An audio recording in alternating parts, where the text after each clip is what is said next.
बिस्मिल्लाहिर्रहमानिर्रहीम। आज second year math हम देख रहे हैं। तो उसका जो सेकंड चैप्टर है वो है डेरिवेटिव। तो डेरिवेटिव क्या है? डेरिवेटिव बेसिकली तो एक स्लोप का नाम है कि हम किसी भी वैल्यू का स्लोप ले रहे होते हैं। तो इसकी जो डेफिनेशन है वो क्या है?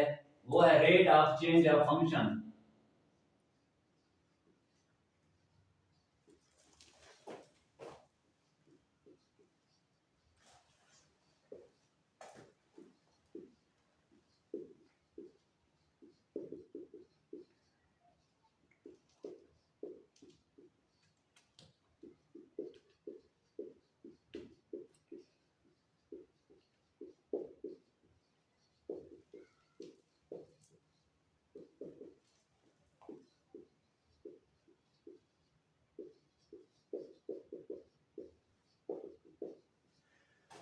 Rate of change of function यानी फंक्शन में जो चेंज आएगी with respect to independent variable. Independent variable is called derivative. तो हमारे पास डिपेंडेंट वेरिएबल कौन सा होगा और इंडिपेंडेंट वेरिएबल कौन सा होगा हम वो देखते हैं। अब y is equal to f x है। y is equal to f x है। तो y जो है हमारे पास ये किसके ऊपर डिपेंड कर रहा है? x के ऊपर। तो y जो हमारे पास वेरिएबल है वो है डिपेंडेंट वेरिएबल। y जो हमारे पास है वो क्या है? Dependent variable.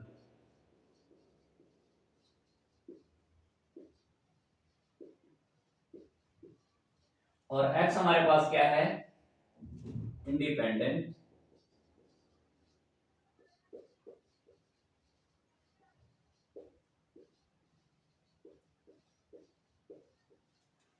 y जो है डिपेंडेंट वेरिएबल है और x क्या है? इंडिपेंडेंट वेरिएबल है। तो अगर हमसे कोई पूछ ले y हमारे पास रेंज है या डोमेन है, y डोमेन है या रेंज है, और x में हमारे पास क्या होगा? डोमेन है या रेंज है।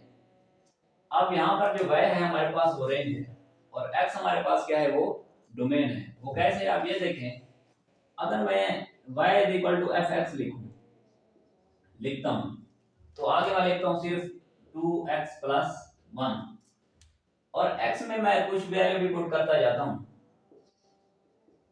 अब x में अगर मैं 1 पुट करूं तो इस x में भी 1 ही पुट करूंगा।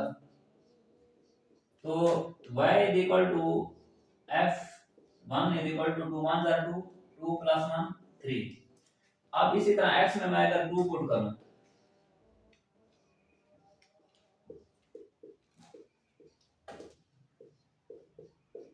तो ये क्या आएगा मेरे पास? 2 2 4 4 प्लस 1 5।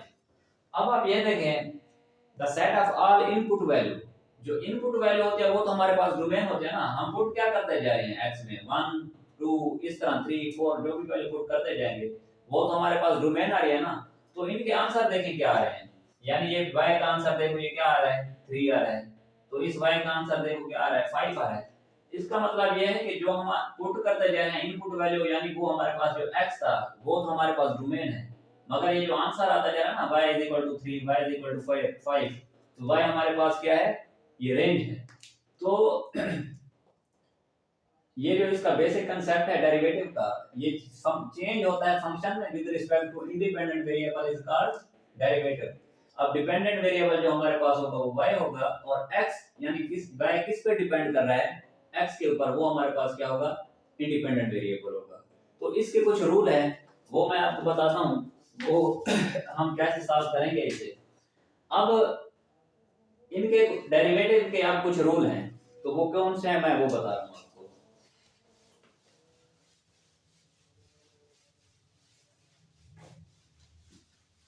तो डेरिवेटिव के कुछ रूल हैं। एक तो है पावर रूल और दूसरा हमारे पास है वो है क्वोशिएंट रूल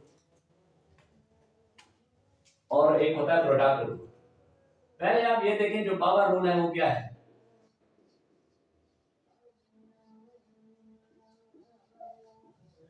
डेरिवेटिव में जो पावर रूल है वो क्या है? अब x के ऊपर कोई भी यानी पावर हो, x की पावर अगर n हो, x की पावर n हो, तो इसका अगर डेरिवेटिव लिया जाए, ये जो हमारे पास पावर होगी वो तो पहले आ जाएगी, यानी पावर पहले आ जाएगी, तो उसमें एक क्या होगा, -1 होगा।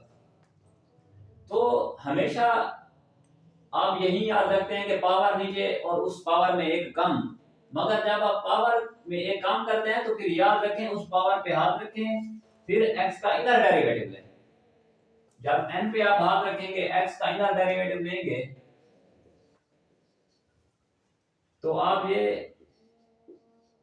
इनर डेरिवेटिव पहले समझ लिया करें, पावर नीचे, फिर पावर में कम, पावर पे हाफ, फिर x का इनर डेरिवेटिव, यानी जो भी वैल्यू होगी उसका इनर डेरिवेटिव। x का डेरिवेटिव क्या होता है, वो 1 आता है, तो n x की पावर n - 1 जिससे मल्टीप्लाई हो तो आंसर वही आएगा। ये तो हमारे पास पावर रूल है।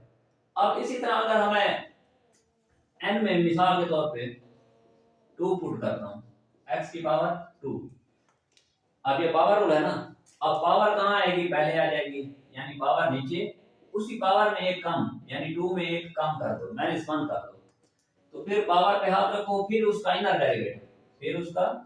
इनर डेरिवेटिव लें, किसका, पावर से जो नीचे वैल्यू खड़ी होगी। अब 2x 2 - 1 वो तो 1 आएगा, 1 लिखने की जरूरत नहीं है, फिर x का जो डेरिवेटिव है वो 1 है, 1 जब मल्टीप्लाई 2x जब मल्टीप्लाई होगा 2x से, तो आंसर क्या आएगा, 2x ही आएगा। तो क्योंकि हमें पता होता है x का इनर डेरिवेटिव 1 है, तो फिर हम इसलिए दोबारा नहीं लेते, क्योंकि 1 जिससे भी मल्टीप्लाई हो आंसर वही आता है, लेकिन लेना होता है। अब इसी तरह अगर x की पावर 0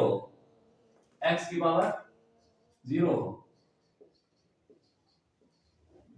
तो आप ये देखें, आप x की पावर 0 है, तो पावर कहाँ आएगी, पहले आ जाएगी, पावर पहले आएगी, फिर उस पावर में एक वैल्यू हम क्या करते हैं, माइनस करते हैं, फिर उस पावर पे हाथ रखें, इनर डेरिवेटिव लें x का। अब 0 है, x 0 - 1 वो तो -1 आएगा, और x का जो डेरिवेटिव है वो है 1, तो 0 जिससे भी मल्टीप्लाई वो आंसर क्या आता है, 0। तो नेक्स्ट वीडियो में हम देखेंगे कि वो प्रोडक्ट रूल और क्वोशिएंट रूल कैसे होगा।